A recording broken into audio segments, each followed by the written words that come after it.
Welcome to the R7 podcast, sponsored by M is Good. R7 is an innovative, God-inspiring process that explores personal and professional purpose.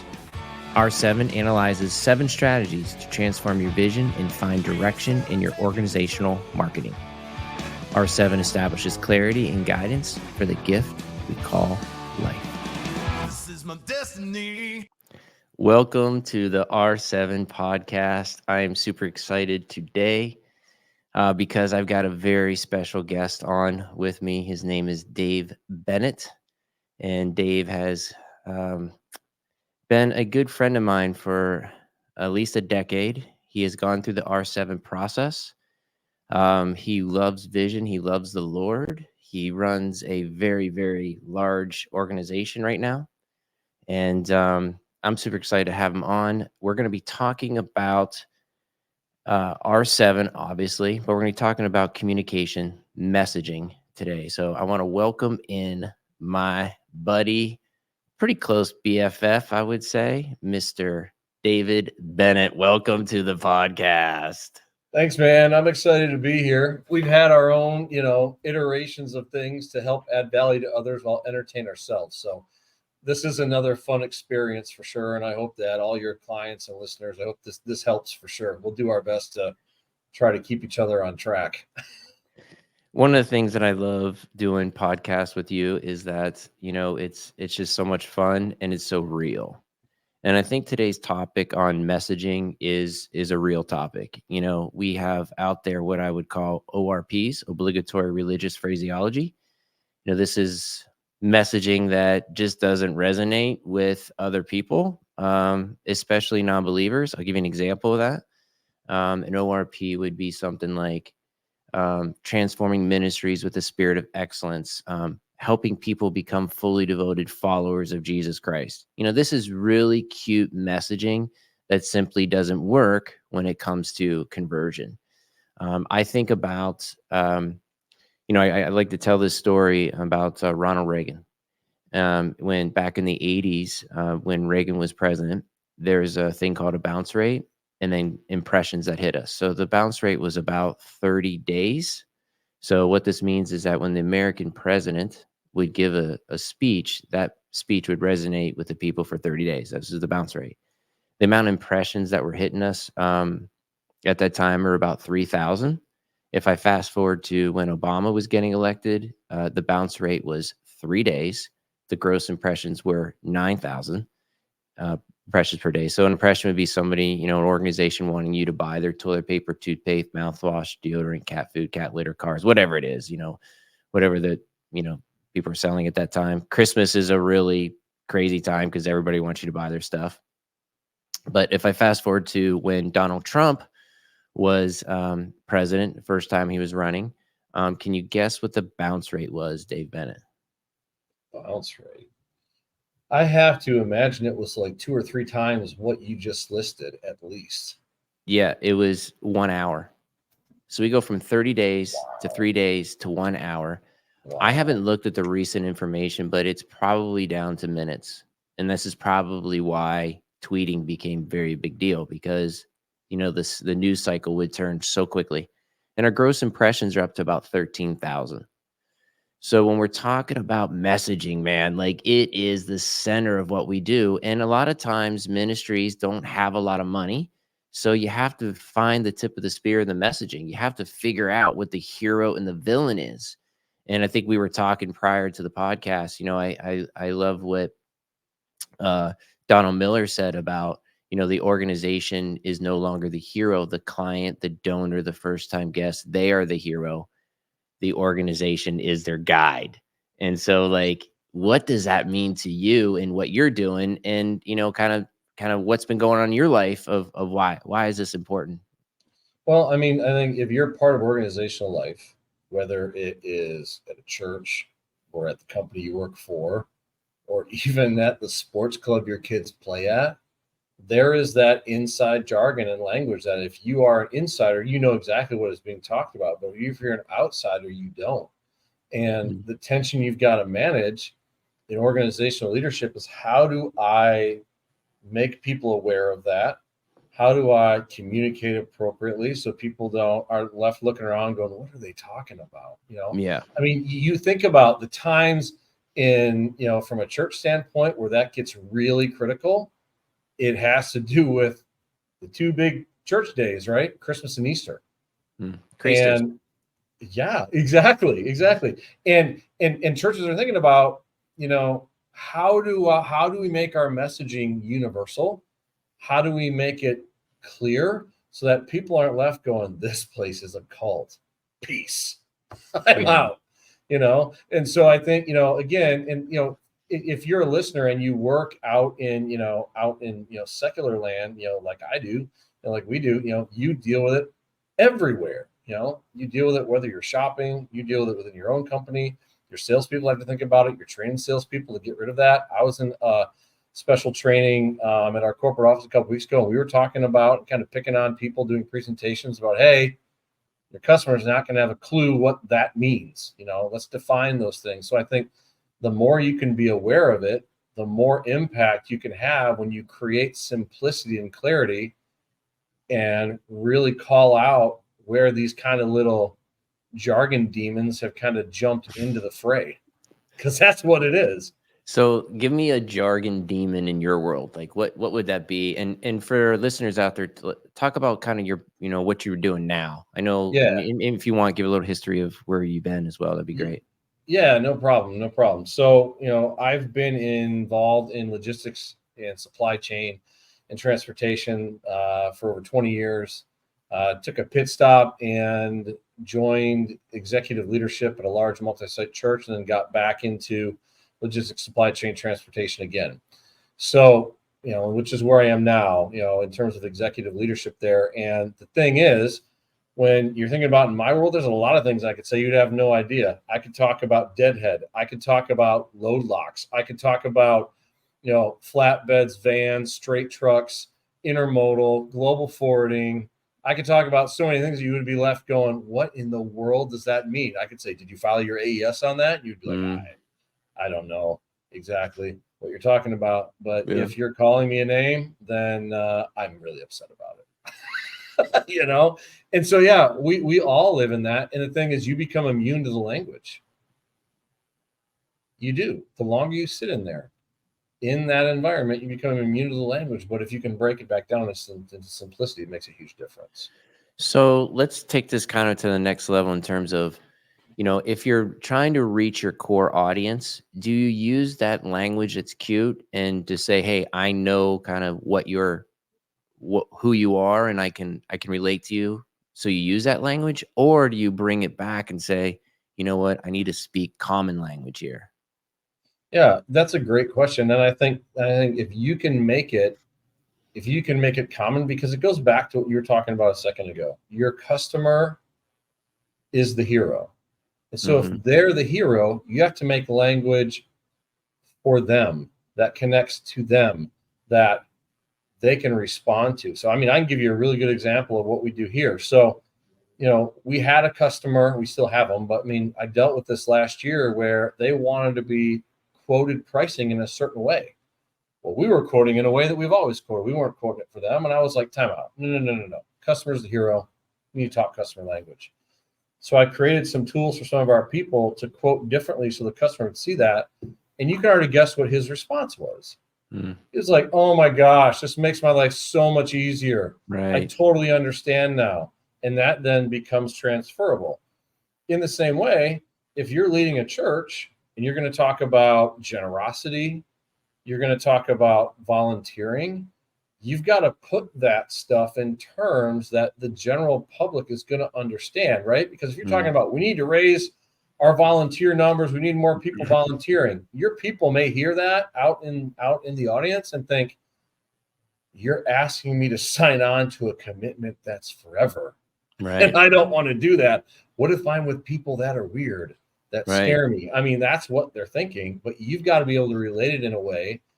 And a lot of times we can relate in ways by using a great narrative, a great story that hits the side of their brain that makes them get interested. Yeah. So that brings it to the next topic I want to talk about is the hero villain. One of the things that I really like, and I would say that, we're probably managing somewhere around $600,000 to $700,000 a month in ad spend right now.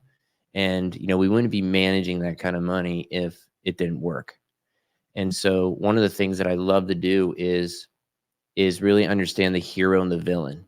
It's not necessarily how good the hero is, it's how bad the villain is. And so when we juxtapose a hero villain in a problem solution scenario with the right imagery, the conversions work.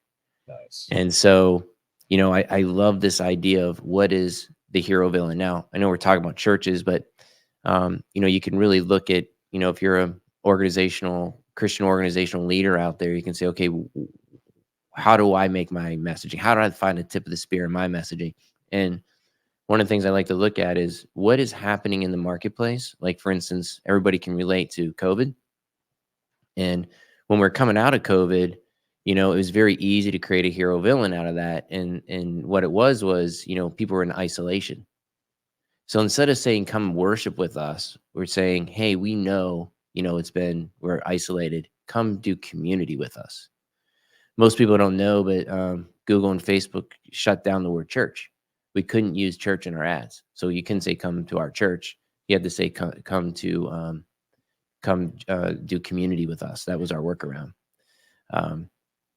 And so, so when you're figuring out like, okay, what's the tip of the spear of my messaging? Well, what's the problem that you're solving? And then how do you juxtapose that in messaging and in visuals?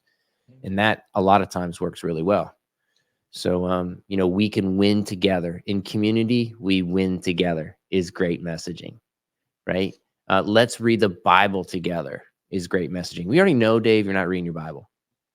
Okay. We already know. Because the statistics say that 80% of the Christians in this country, 80% of this country calls themselves Christians, sorry, but yet less than 2% read their Bible. So statistically, we already know you're not reading it every day. So let's read the Bible together. Nice. So let me ask you something. So in that idea, how hard is it for an organization or even a leadership team to identify the hero and identify the villain on their own without help? I think it's probably pretty hard. On a scale of 1 to 10, 10 being the hardest, I would say it's probably a 7. I'd say you couldn't do it. It's always nice to have an outside perspective to push you. I've noticed, this is my 23rd year of doing this. I've noticed that, you can really get sucked into your ORPs. That's the obligatory religious phraseology. When you live in that bubble, it's very easy to kind of default back and go, this is good. But that's one side of the equation. The other side is, managing the impressions, the clicks, the click-through rate, understanding what that looks like and how to read it. So, For sure. that's a struggle too. I can connect my Google Analytics, right? But then I don't know what I'm reading. So that could be a problem as well. So if you're working on this, how do you know when you've gotten there, or at least you're getting close? Is there any way to tell that you're getting close to that hero villain? Do you see things begin to happen in terms of the data? Yeah. So, you can really see in the clicks, you can see, okay, is somebody click on the ad, right? That's the first thing. When I get in a creative discussion, I'm always like, all right, we can come up with creative and we really want to, value everybody's opinion in this meeting. But at the end of the day, the data is going to tell us whether it's working or not. So you've got to have somebody or organization that can manage or understand how to pull the data so that you can read it and then make adjustments. And we call that an A/B test. It's a fancy word for, trying different things until it works. I do that a lot of times in my life. I do a lot of Yeah. A/B tests, man. I'm sure you do too. Yeah, that's kind of the refreshing game of all this is to understand, okay, I'm going to test this and I'm going to watch it versus I have to be right. I have to swing and I've got to hit a grand slam home run. It's just, I want to call it propaganda. what's that? Say it again? But I said, do you ever find it helpful to grab people outside your organization and have them test drive some messaging just to get some feedback? Yeah, focus groups, 100%. Yeah, that works really well. Yeah. So also, it's nice to just spend a little bit of money instead of spending a lot of money. Yeah. So when you spend a little bit of money, $300 to $500 a month, just test, and then when the conversion happens, then you can amp up the spend. Nice. Yeah, That's pretty cool. Yeah. So, talk to me about logistics and how you have found the tip of the spear in vision. I know that was a big deal for you.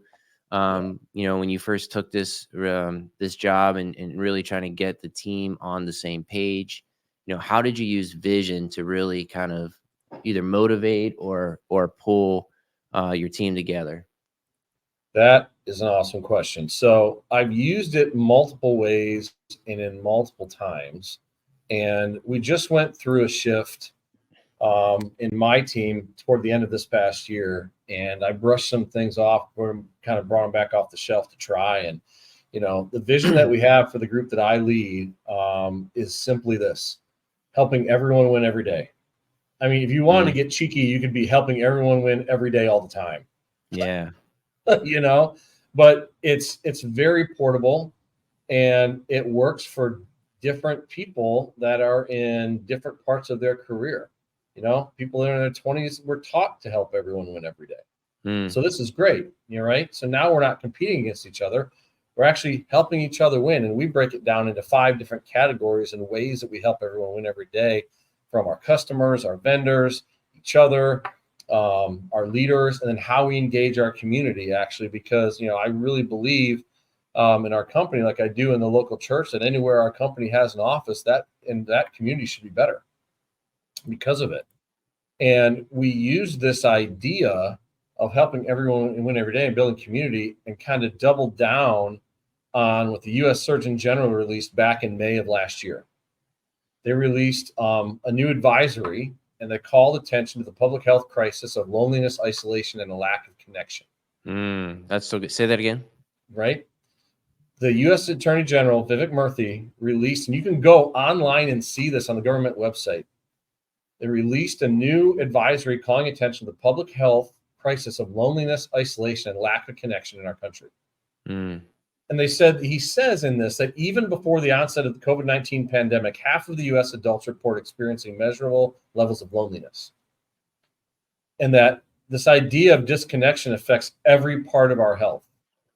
In fact, it talks about the fact that someone who does not have connection can develop mental health issues, and people lacking connection can increase the risk of premature death to levels comparable to smoking every day. wow.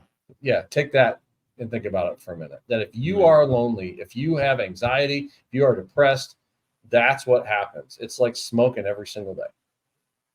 And so this idea of vision, we created this vision that said, hey, you are not alone. You're going to get, and we created these terms called allies. We said, hey, whatever location you're in, you're going to get an ally in that location that is kind of your buddy, your person. And I said, look, I said, if you were to fight in the first the first 2 world wars, you're used to fighting with allies, and you may be in a foxhole and some person from France is next to you. They may look different, sound different, have a different uniform, but you guys are fighting the same fight. So we created this idea of you have a local ally, and then you've got an ally in another office.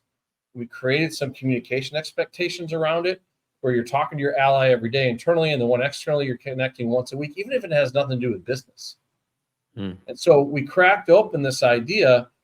And on top of that, on the community side of the vision, we said, hey, every office needs to do some sort of community service project every quarter, so that you can take medication, but this is a non-medicated remedy that says, if I can take the focus off of me and turn it onto other people, then what happens is I feel better. I lose a little bit of that anxiety. I lose a little bit of that depression, because now I'm not thinking about how upset, angry, anxious I am every day. I'm thinking about other people. Now, what's wild is, and this kind of goes back to your point of messaging, I presented this to all of the employees in the division that I lead. When I got done, I got contacted by multiple people saying, I've never talked to people about this, but I felt you were talking to me. I'm depressed. I'm anxious. I deal with this stuff every day. I'm lonely. Thank you for having the guts to talk about this. And to me, Dave, that's when you know your messaging is that tip of the spear, because you're getting real, authentic responses where people are coming clean and being real and authentic about who they are and what they're doing. And it's been awesome to watch. Over the years, I've created really, and you're certainly one of those people that I feel like is a huge success stories on vision. And when I hear you talk about this, it's so encouraging to me because a lot of times what happens is we take this messaging, we spend so much time, how much time we spent on that vision. And then what typically happens is it just sits there. And what I like about what you've done here is not necessarily, just sitting on a piece of paper. You have, dude, you have driven this into the culture. You've taken this messaging, this vision, and driven it and really created a life out of it and made it personal and relatable. That's phenomenal, man. That's so hard to do, and you have to stick with it as much as you probably wanted to change it, right? You've stuck with it and you continue to drive it. Well, thanks. I appreciate that. But it comes back to you've got to be able to talk about it. And even if you think it's weird, you're like, God, man, I feel silly doing it. You have to buy into it for others to buy into it. But it comes back, your point, it comes back to that phrase Andy Stanley has said 100 times. He says this about vision and mission both. He says, is what's hanging on the wall happening down the hall? Wow. Right? I love that. That's so good. To your point, though, is you can so good. spend thousands of dollars on a Yes. statement. Like Yes. For me, and I know we both have this, you're right. What is your personal vision statement for your life? Right? And mine is provoking potential with every person on the planet. You and I did that together. Yeah. Which was awesome. Little plug there for R7. Yeah. But we did that together. You have your own as well, but you've got to find a way then to connect those dots and actually make it portable and happen, And so, and when you do that, you're going to be shocked and surprised at how it begins to be lived out, because you can have a great, grand, and glorious vision, but you can't predict how it's actually going to land or where it's going to go. And I will tell you this, though, is you come up with a vision for your organization. The way I release vision is I release it through leadership and influence. So you come up with it. And then what I did is I shared it with the leaders that are right next to me. And I said, guys, I need you to buy into this if we're going to make this work. They said, yes. Then we brought their leadership teams along. We released it to them. And one of the most important questions or things a leader can say is, I need your help. And that's exactly what I said to all three leadership teams. I said, everybody, I need your help. I need you to buy into this. I need you to be an advocate. I need you to be an example, and I need you to live it alongside me. And they were all like, we're in. They were super pumped. And then we ended up then launching it and casting that vision to the rest of the employees. And so far, it's been awesome, but that's what it is you've got to believe in the core of who you are, that you have to do that vision. It has to become real. You cannot go into it 50%. Yeah. So let's walk this back a little bit. How long ago was it that you created that vision? So I've used the Helping Everyone Win Every Day when I launched a business unit at this company back in 2019.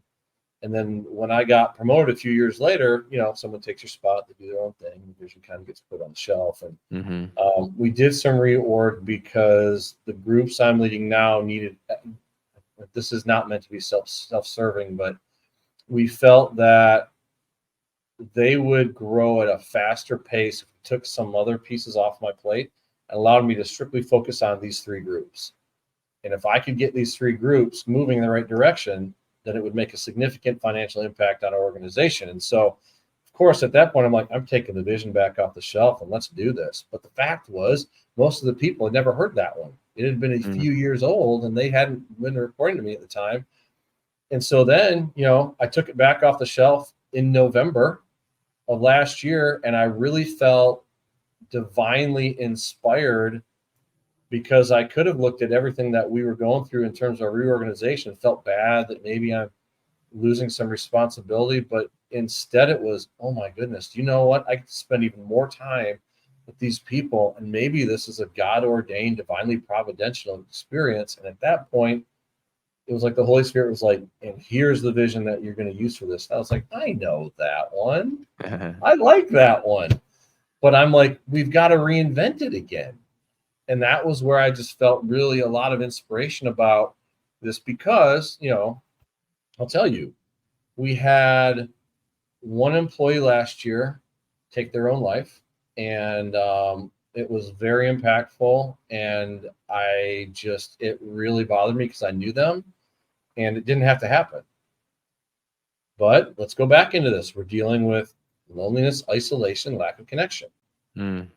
Okay.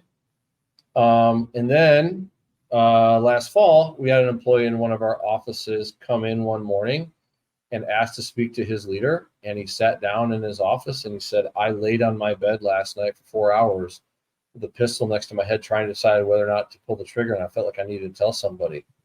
And they sat in there and talked through things. We got them to connect with some help. But that really stirred in me something that says, if we're going to create a vision, it can't be just about our customers. It can't be just about our vendors. It's got to also be about our people. And we've got to do something that is going to address this so that I don't ever have to have this conversation again. Like, our people should feel like they're surrounded by a family. And the wild thing is if you do that, your customers are going to begin to feel like that they're part of that family. Your clients, the people that are at your church. I mean, it's extremely important, but you've got to be able to buy into that at a leadership level where the influence sits. So just to back up, just to get the time frame here, right? So 2019, you had it, you were using it, you put it back on the shelf, you came back to it, and now it's 2024. So 5 years you've been in and out using it and really seeing the impact in it. So 5 years. 5 years of living with it. That's pretty cool, man. That's pretty cool. And to understand what it actually means to deliver it is even more powerful. So, if you're listening out there and, I just don't know what I want to do, and like I need some vision, there are actually 9 types of visions. I've got them all. So if you want to know what those are, I'll share them with you. But the vision we're talking about here is a short, portable, easy to understand, memorable, inspiring statement. It's usually 7 to 11 words, no conjunctions. So you want to think about it in terms of, like, you're going down the road and you see a billboard and it's got 13 words on it and you're going 65, 70 miles per hour. You're not gonna be able to read that thing. And so, but you can read McDonald's next exit. That's pretty easy. So in the scripture, it talks about Habakkuk 2:2, where he says, Habakkuk gets upset with God, and he sits on this watchtower and says, God, I'm just gonna sit here until you give me an answer. Because at the time, this was, a dark time in the world where, I kind of look at it as like the 70s of New York and the 60s of LA, and anything goes in Nineveh, and so, rape and whatever is happening in the streets, stealing, all of it was going on. And so Nineveh, and I'm sorry, Habakkuk's on this watchtower and says, I'm just going to sit here. And God responds with, write the vision on a tablet and make it plain so a runner running by can see it and carry it with them. That's the amplified version. So when you think about that, see it and carry it with you, this is where this no conjunctions got to fit in. So, so it's got to be something that you can get behind. I like to use the presidential elections as an example. I can go back to Obama, change, yes, we can. Right? Rally the nation, perhaps the world with that. And then we can also talk about who he ran against at that time, which I believe was John McCain. And if I were to ask any one of you that are listening, what was John McCain's vision? Most people wouldn't know. It was country first, I think it was. When I fast forward to Donald Trump and Hillary Clinton, of course, we got Make America Great Again, right? Short, portable, easy to understand. And her vision was, I'm with her, which is short, it's portable, but it's all about her, not about how it's, again, what we were talking about earlier. The organization isn't the hero, the client, the donor, the first time guest, the hero of the organization is her guide. I'm with her is all about her. It doesn't engage somebody in a VIP experience. So, there's definitely lots of vision out there. I did a vision message the other day on the candidates that are out there. I just want to encourage you that God has a vision for your life. It's something that's inside of you. I believe that and I'm sure you do, Dave, too, that, we were put on this planet for a reason, to glorify him with our talents and our abilities, and, and becoming the best version of ourselves, and chiseling away what that looks like is sort of a mystery. And, Yep. vision's a great place to start, and, Well, yeah, go ahead. the Sorry. thing is, I mean, vision at the end of the day is about people. Yeah, we have strategy. Yep. We probably have tools. We have some plans around it. But at the end of the day, vision is about the people, right? You Right. think about the election you talked about, it's all about people.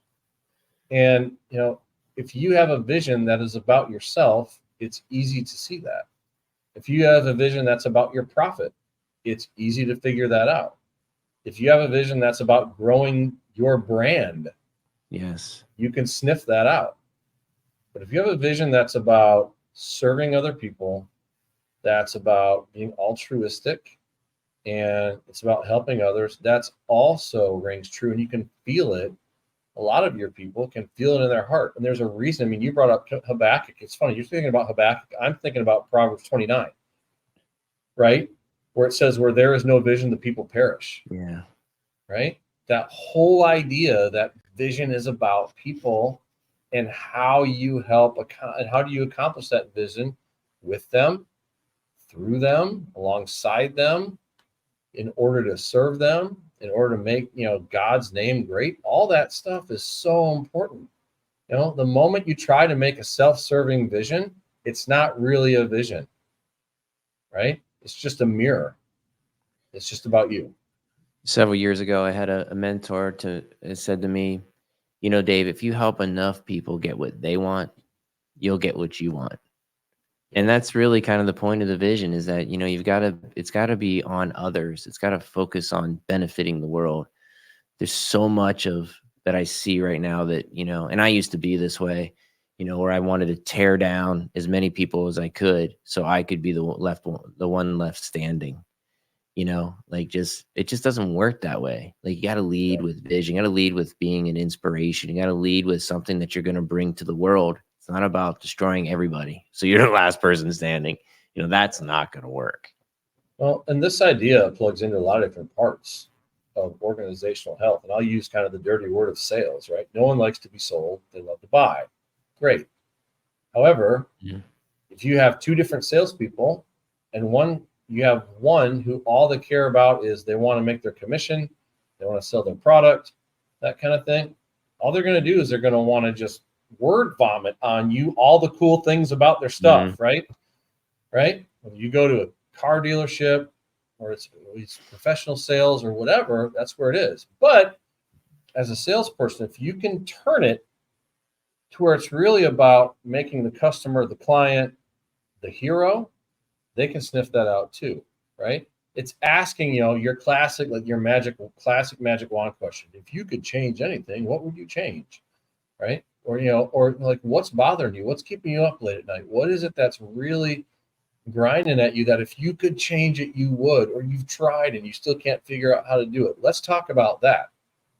Because at the end of the day, I'd rather sell a solution that fits what my client wants versus jamming down their throat about how I'm awesome, my company's amazing, we're going to save you from all of the bad things that are going to happen, right? And fear-monger you to death.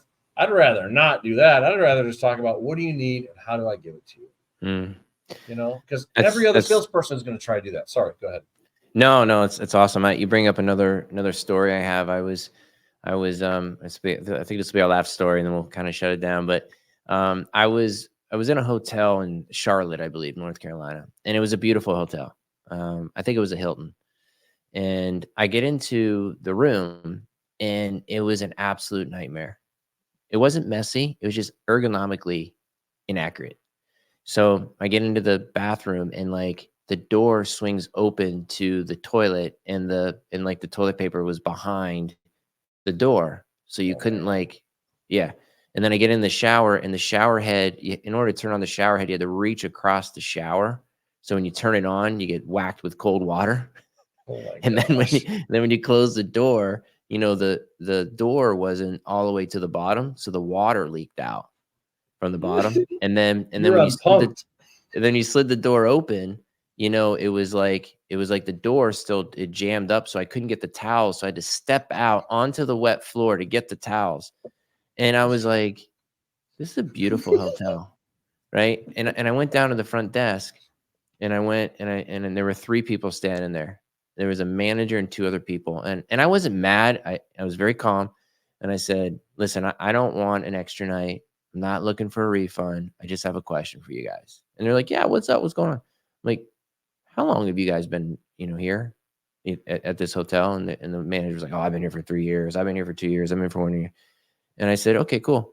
How many of you have actually stayed in this hotel? And they looked at me puzzled, and they were like, what do you mean? Like, no, like, have you ever stayed over? Have you ever slept in your product? Have you ever slept, you give out rooms. Have you ever slept in your own product? Have you slept in your product? Have you used your product? Have you slept here? And they were like, no, we've never stayed here. And I said, you know what? My feedback to you is to go stay in one of your rooms, because it's an awful experience. And they proceeded to go down the, oh, can we give you? And I'm like, listen, I don't want anything from you. I'm just telling you that you all need to experience what you're selling, because this is a terrible experience. And that's my message to those that are listening out there that have bigger organizations is experience your product. It will tell you something. You will, if you want to put on a VIP experience and you want to know if your messaging is resonating, go experience your product and talk to the people that are using it on a day-to-day basis. It will open up your eyes. This is where like the Undercover Boss series came out years ago, when the bosses were so astonished at that. Go experience your product. Look at the messaging. Look at your, when I think about message, I think about vision. I think about mission. I think about core values. I think about brand promise. If you don't have a brand promise, you need to get one, right? Because somebody's creating a promise off of what you're delivering, and it more than likely is not a good experience. Watch this. I'm really going to get you here as we wrap Yeah. up. Hey, church leader, go fill out a Connect card. Let me know Yes. how that goes. Oh man, How long you does cut it me take deep to on get that something one. back?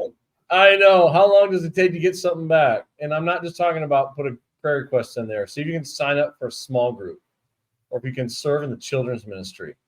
See how that goes. Leave a different phone number that they can get you to, or to a friend or whatever, and say, hey, let me know when they call you. Like whatever.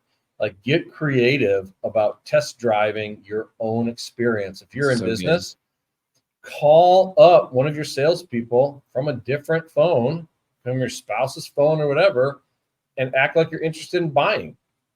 See how that goes. Or have a friend buy and do it on speaker so that you can listen.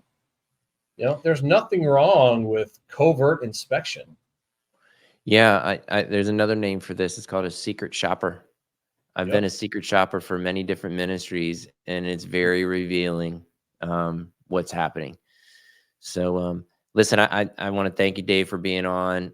This has been awesome. I just really want to encourage everybody out there who's hearing our voices that, there's room for your messaging. There's room to really find the tip of the spear in that. And if you take the time to do it, it will reap benefits for you personally and for your organization. Dave, you have any final thoughts? Other than continue to challenge yourself to figure out what the focus is of your organization. Is the customer, the client, the attender, the hero? And I'm not making this into a biblical argument. No, Jesus is the hero. I get it. I got it. We're good. But is the attender the focus? Are you creating an environment for them? Or are you doing it for you and everybody else so they feel comfortable? Well, now, see, we're going to end. Now we're going to start to preach. Like, is that what you're doing? That is the big idea I would ask you to figure out. And if it is not in the right direction, have some tough conversations and then come up with a vision where you can actually act on it, be excited about it, and take it for a drive. So that's what I would add, Dave. Thank you, man. That's awesome. It's been awesome. All right. We're going to shut it down here. If you have any questions, comments, or concerns, feel free to reach out to us. It's been awesome time here with you today. You can always hit us up on It's probably gonna be on Facebook, honestly. Not a big Instagram guy, so hit us up on Facebook or YouTube in the questions. All right. Thanks for listening. We'll see you next week. See you guys.